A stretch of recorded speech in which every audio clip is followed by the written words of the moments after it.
Hello, I'm Earl Weinberg, and this is Book Circle Presents The Cavalry Cycle. This time we'll continue our reading of Starry, Yule, Charliehorse.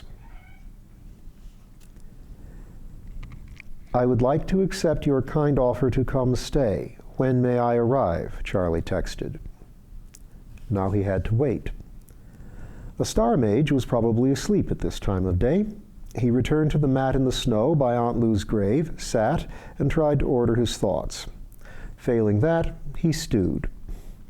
He kept running Bev's goodbye through his memory. You didn't say goodbye to people just leaving the room. She wanted or expected him to leave the house. And here he was, out of the house. Did she expect to never see him again? That might not be so bad. It's not like their relationship had ever been warm. That breakdown was as close and open as they'd ever been. At least he no longer felt ashamed. He felt nettled again. Uncle Mark had not got rid of him with a tantrum, and Bev was not going to get rid of him with tears. Well, but once again, what was the victory condition here? What was he after? To prove he could stay here whether or not anyone wanted him? To make Bev miserable? The tears were real. No, the victory condition was still to spend Christmas with someone happy to see him. Well, he had just texted her. In anticipation of Penelope's welcome, he began packing a couple of saddlebags. He didn't want to plod over there with all his luggage, but he would make a start with brushes and fresh t-shirts, showing he meant to stay presentable. And the soul cakes, of course, fetched from the kitchen. Maybe the rest could be arranged for later. He thought while he packed and determined not to make a complete retreat, a rout. When he was done with the saddlebags, he texted a selection of his family. If people don't mind, no, someone was sure to mind. He started over. If anyone likes, I could come back for New Year's Eve. He would wait until he heard from Penelope before sending. He did not have to wait long. Come over as soon as you like. He rose, hit send, and trotted to the road. Papa, may I invite a friend to come over Christmas Eve? Of course, I've cleared it with Mama. Who is it, that Fletcher fellow or one of his kind? Now, how did he know? Well, how did Papa ever know these things? Everyone knew which side of the family she got her majory from. Not Fletcher, but you will get to meet one of his kind. It's my young pen pal, Charliehorse. There's probably a farming supply store where you can rent a horse trailer. If Papa said so, there probably was. He did not gallop down the highway this time. It was afternoon, so there was more traffic and he was more visible. A man on horseback thundering down the road would raise questions, possibly alarms. So he kept himself to trotting and cantering, and was conspicuous enough. Once on the back roads, where he had picked his way carefully in the dark, he now galloped. So he presented a fine dramatic sight, coming full tilt around the bend of the road that ran past Penelope's cottage. And there she was to see it. He decided to improve the show. He pulled off the kerchief. Penelope watched horse and rider melt together, then come skidding to a stop in front of her, grinning. She applauded. Bravo! You must do that again when I have a camera handy so you can see how it looks. I'm a mage with fays for neighbors, and that still looked uncanny, even to me. Charliehorse could not speak yet for catching his breath. His panting sounded wholly equine, but he smiled again and bowed briefly. She pointed across the road where the sun was already westering at the end of the short winter daytime. A crescent hung a few degrees above it. Something about that waxing moon told me there would be a sight worth seeing out here, so I waited. My second opportune arrival, Charliehorse said, now panting more lightly. Come on in, son of Zephyros, and have tea. He clopped in after her. Zephyrus? Me? He said as he ducked through the door. I'm the second slowest in class. You should see Carlin. You remember him? The paint? Oh, yes. And Fletcher himself, he was ahead of us on all endurance runs until mid-autumn. Huh, she grunted sourly. Stubborn old cayuse, he'll do himself a mischief. Oh, no, ma'am, he's really just in great shape. He is that, but he's also very good at hiding pain. Smiling and panting died out of Charliehorse together. Ah, well, that's a valuable skill, too. Penelope gave him a sharp look, but he did not see it.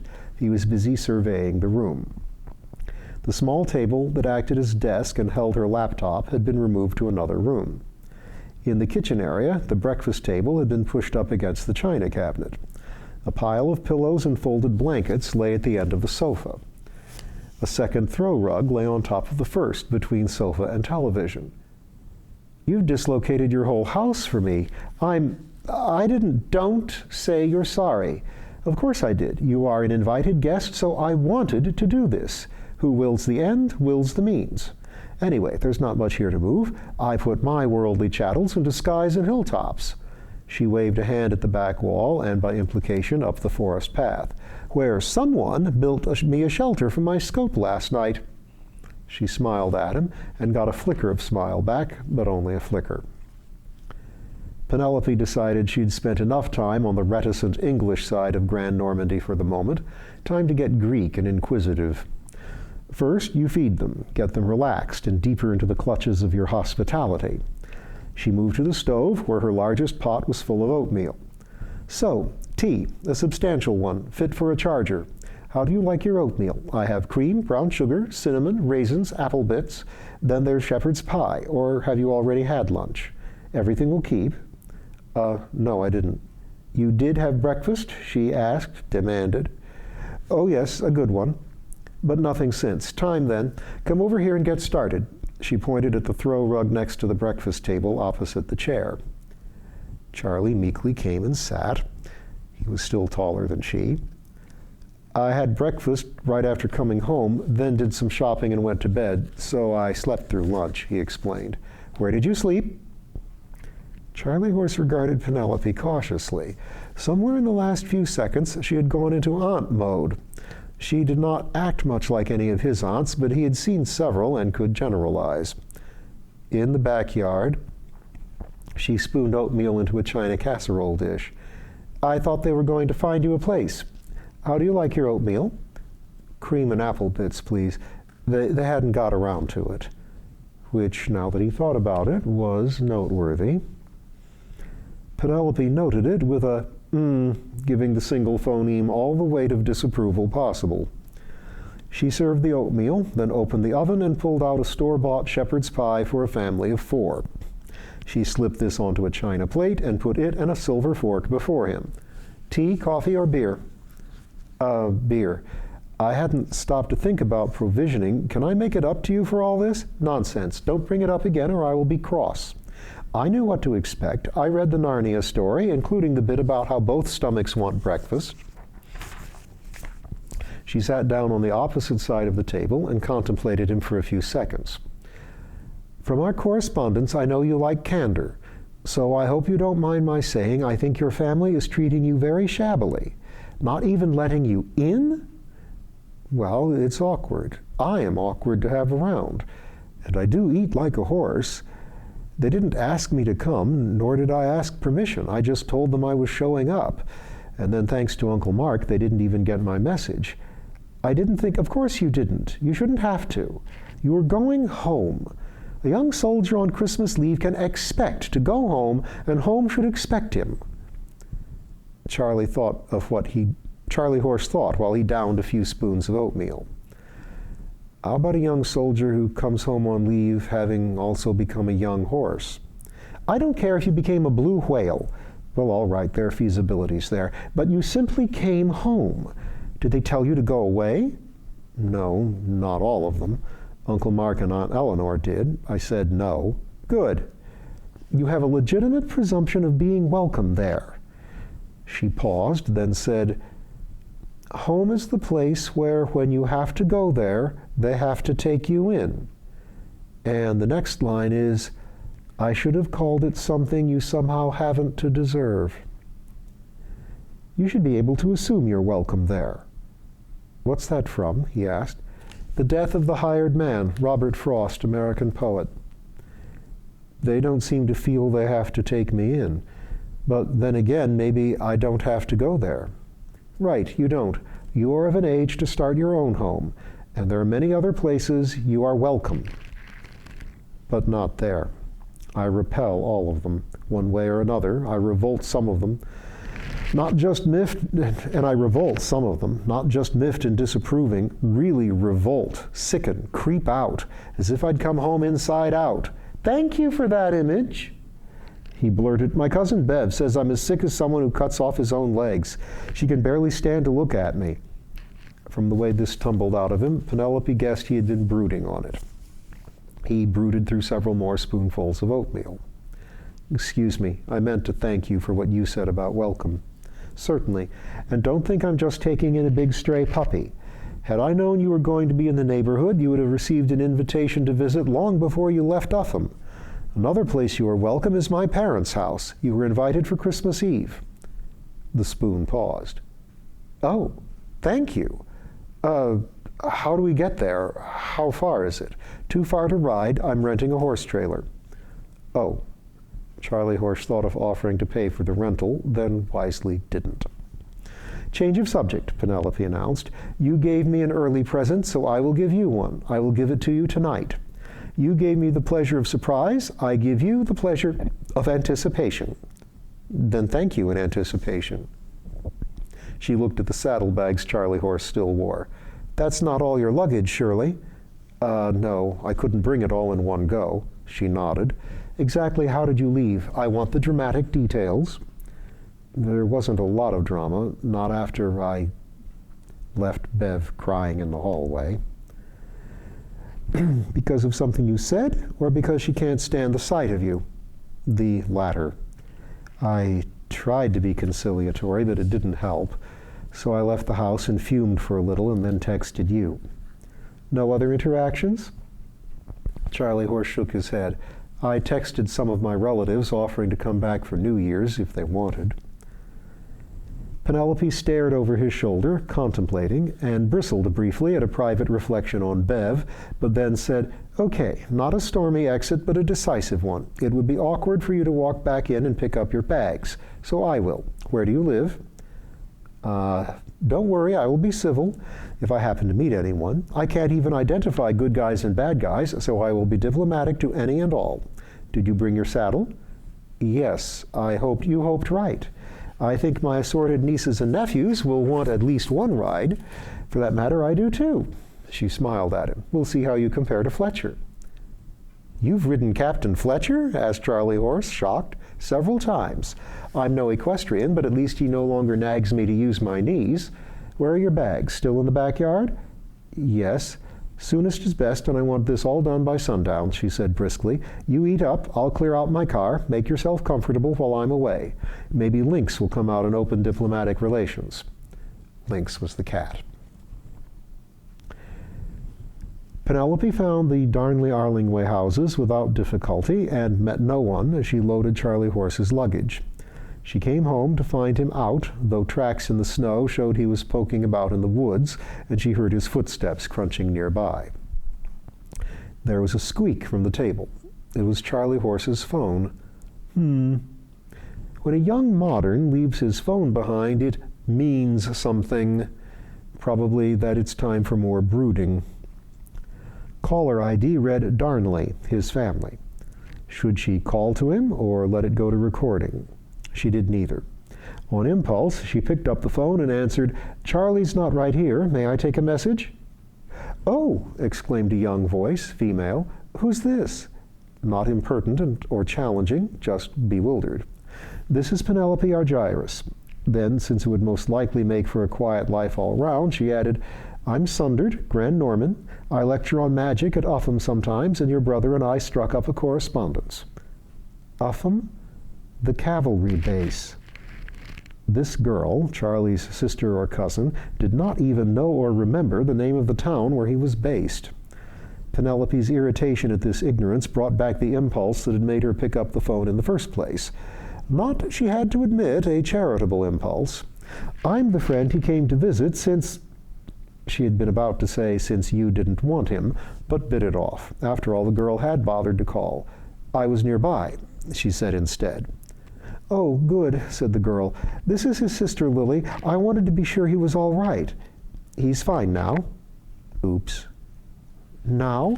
Was he? He won't be lonely at Christmas. I'll see to that. My family will be delighted to have him as a guest.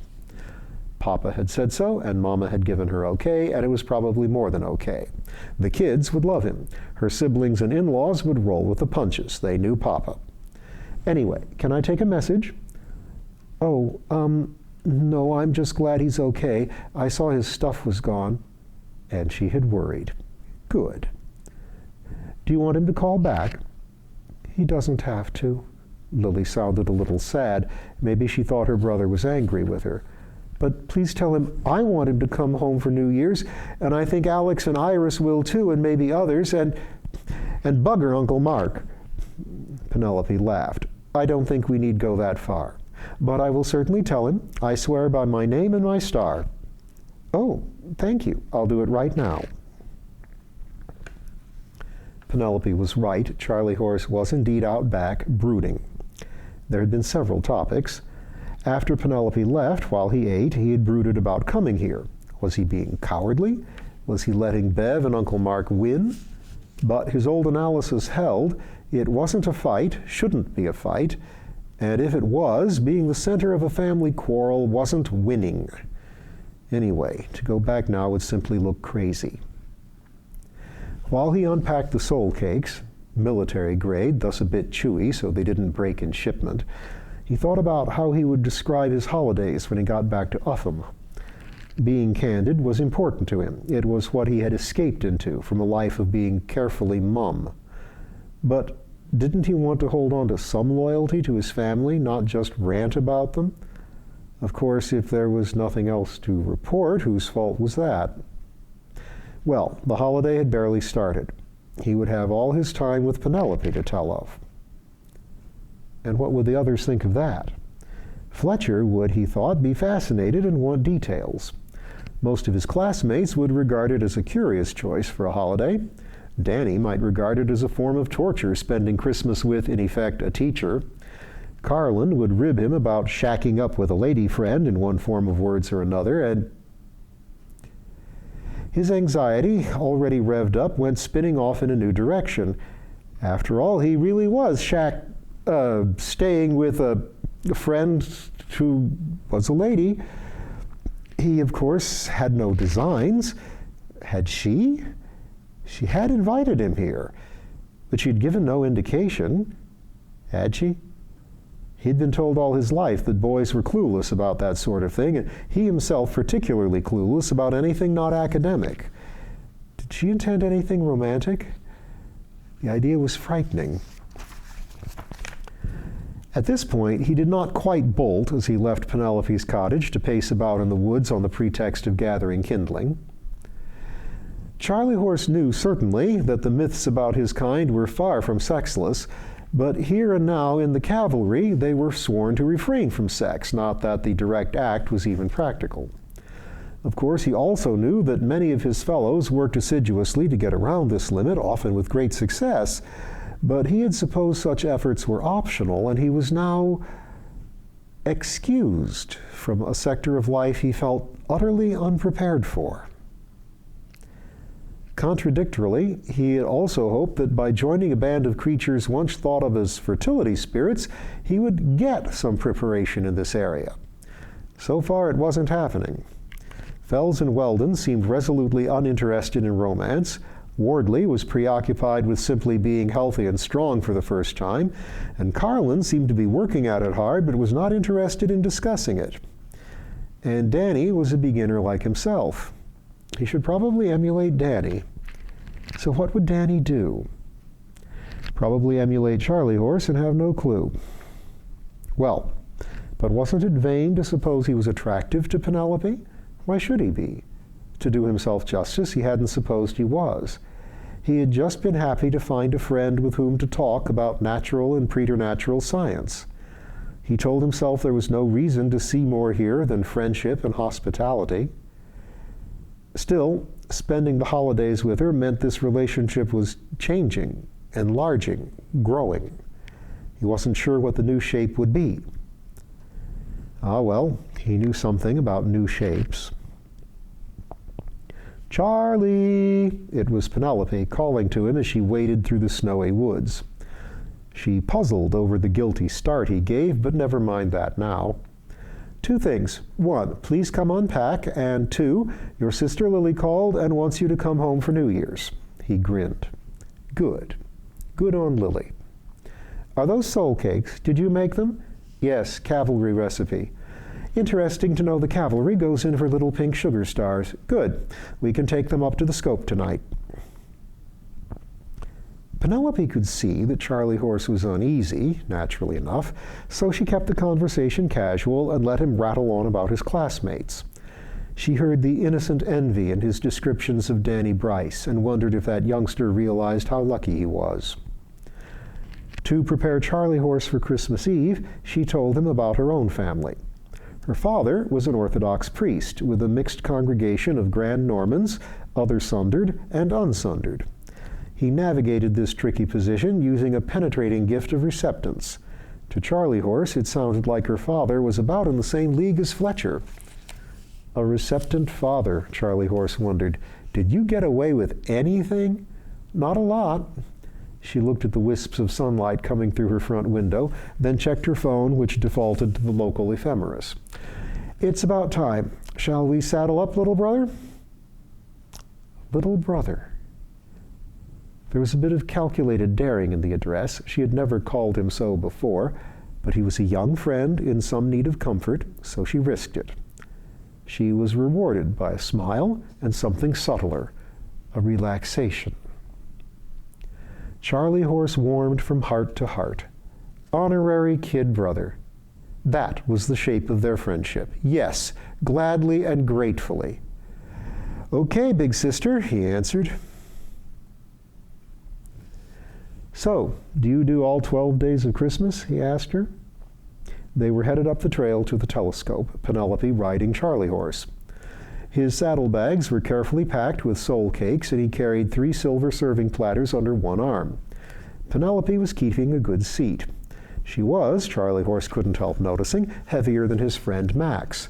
He felt a bit disloyal about noticing this. Max was short and skinny and a bit sensitive about it. "Oh, certainly. Right after the 12 days comes Epiphany. That celebrates when the Magi visited the Christ child." "Your patron saints." "For all star mages, at least for all those who have patron saints, like St. Martin and St. Eloi for the Cavalry. But my guy is Balthazar. I toyed with taking Balthazara as a confirmation name, but my parents talked me out of it, so I settled for Étoile. Not a saint, but more original than Stella." "Not Stella Maris?" "Presumptuous. But you can see I was already into stars and astronomy. What about yours?" "St. Albert the Great, Thomas Aquinas' mentor." "The one with the talking brass head?" "Exactly." "Very suitable for a good Christian Chiron. Did you take Albert as a confirmation name?" Charlie smiled, saluted the air before him, and said, "Cavalryman Charles Hadriel Albert Darnley at your service, ma'am." "Who's Hadriel?"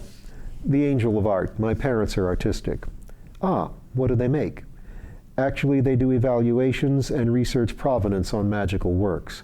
My father does books, my mother does painting and sculpture, but I didn't turn out art-oriented." "You sing very nicely, though." "Well, thank you." And he broke into Angels We Have Heard on High. At the top of the hill, Charliehorse removed the shelter roof and all the walls except the eastern one, leaving them a bit of a windbreak. Penelope spread out tarp and blankets for themselves, loaded the soul cakes onto the platters, and placed one on either side of the shelter, keeping one for themselves. Charliehorse lay on the blanket, and Penelope snuggled in against his flank. She sighed contentedly. Big, warm, solid, friendly objects. That's what's great about guys, when they get the friendly part right. Fletcher turns out a high-quality article, little brother. Thank you. I'm sure we get the big part right. After a moment of reflection, he asked, "So you're saying I'm a kind of teddy tar?" "A teddy tar is a fine thing to be." She felt a silent laugh pump his horse ribs. "Thank you." He tucked a foreleg around her a little snugger. So, enough anticipation. You know about lucky stars? I know that star mages have their favorite stars to work with, and those are called their lucky stars. Penelope nodded. Almost all star mages get one after a certain point. You can be given one, master to apprentice, or you may find it just creeps up on you. There's one you just like working with. People wonder if you don't have one. They'll suppose you're too fussy or not really trying, or no good. Some get whole constellations or asterisms like the Big Dipper or the Pleiades, but that can rather dilute the effect. What's your star? I don't think you ever said. It's just set. She pointed westward behind them to the horizon. Caus Australis, the brightest star in Sagittarius at the south end of the bow. He laughed. That has to connect with you showing up to check us for magic last summer. Of course. I met Philip, Captain Fletcher, at a cosmography lecture a few years ago, and he homed in on me with his receptance. Well, when Sagittarius himself asks you for a favor, of course you agree. And it's been fun. You're a very interesting lot, and your captain is a... She stopped. Is a what? Demon poker player? Fellow political partisan? Good kisser? Entertaining host with all the right quotation marks? Charliehorse decided to accept the closing of the topic. Big sisters don't confide everything to little brothers. So he is receptant? Surely you knew. Everyone supposes it, but he won't say. A lot of them don't like to. Philip says people make assumptions and have inflated expectations and things. Receptants vary so much. Besides, it's to one's advantage to keep people uncertain about one's talents. She laughed. Often, though I think you can be certain his talent is very well developed. But back to the subject. She pulled a folded piece of paper out of her anorak. Charliehorse had felt it all the way up the hill. There was a spell hung on it. He now felt it was something both potent and subtle.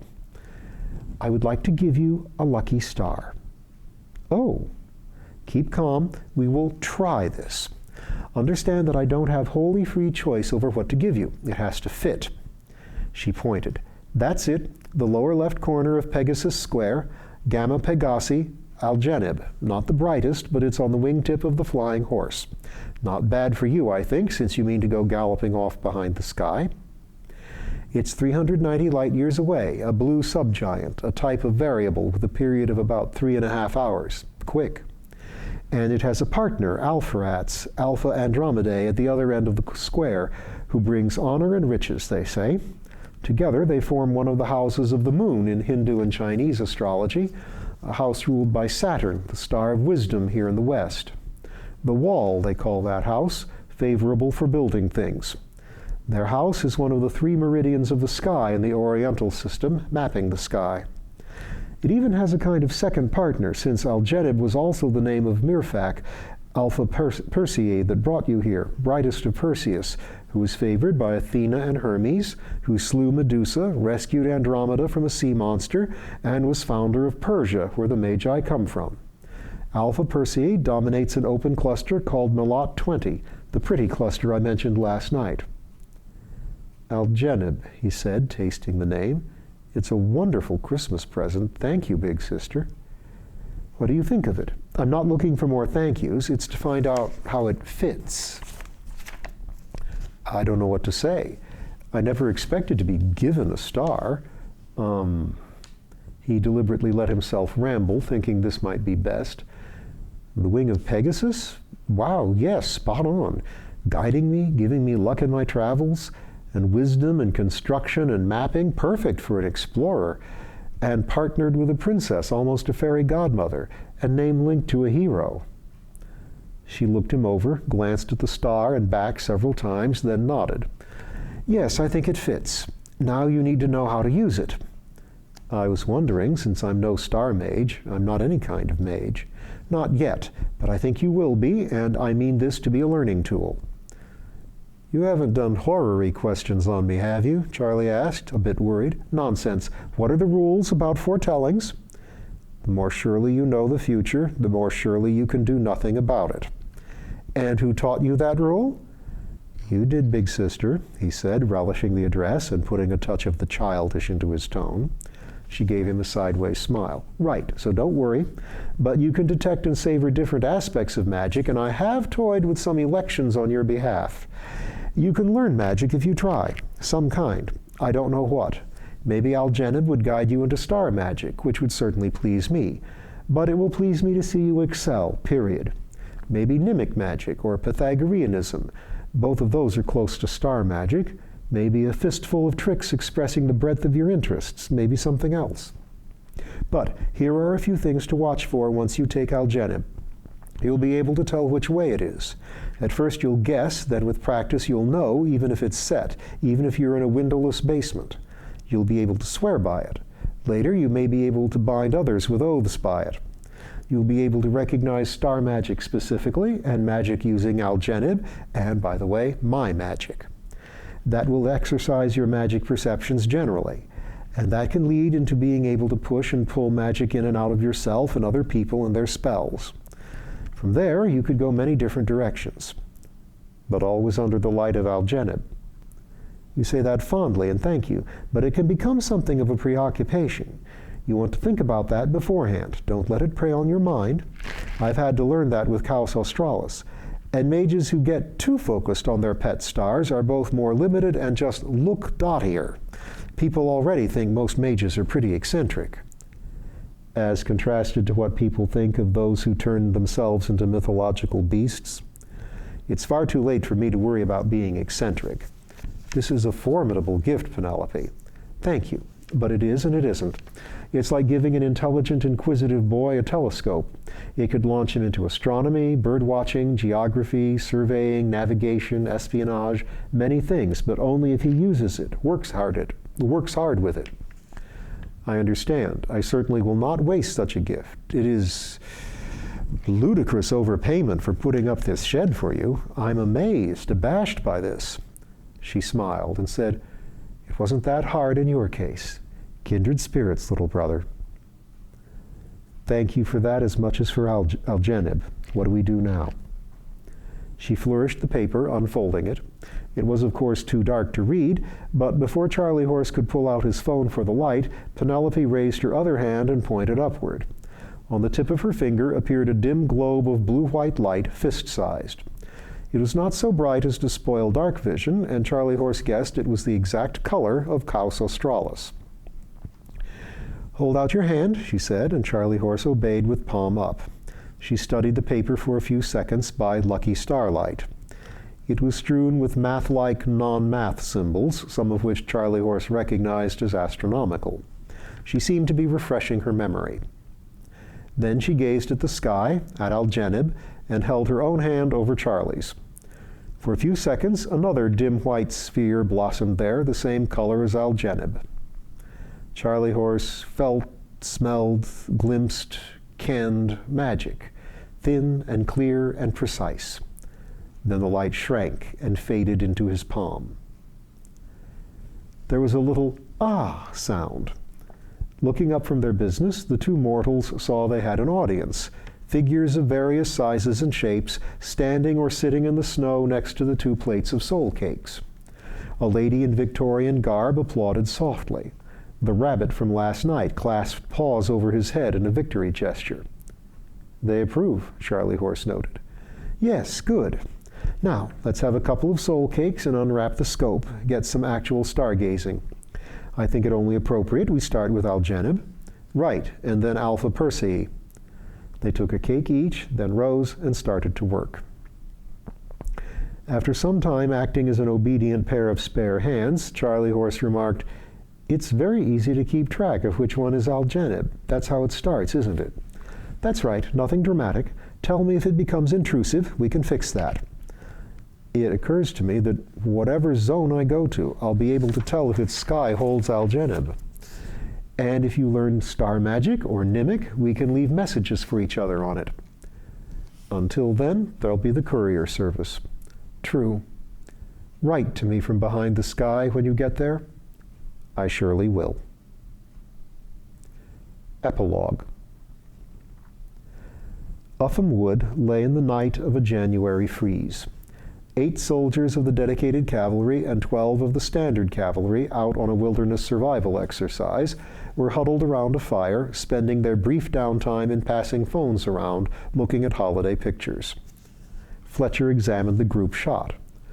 "So you got to meet Papa Simon and Mama Joanna?" "Yes, sir. Have you, sir?" "A few times. And that's everybody around the tree, with 2 of her nieces and a nephew sitting on you?" "Yes, sir. They seemed to think it was a treat, and it saved floor space." "And this one?" It showed Charliehorse looming behind Penelope outdoors on a snowy hill. The colors were muted and flat, but stars hung behind them. "That took a lot of posing. Of course, she's good with camera angles, and we used a special night camera. That star," he touched one over his right shoulder in the image, "is Algenib on the wing of Pegasus. She gave it to me. You know about giving stars, sir?" Fletcher nodded. "Very nice. Congratulations. You've made quite a conquest. Or perhaps she has." "Let's just say we're good friends, sir." That is undoubtedly the best way to put it. And we'll hear more of the cavalry next time.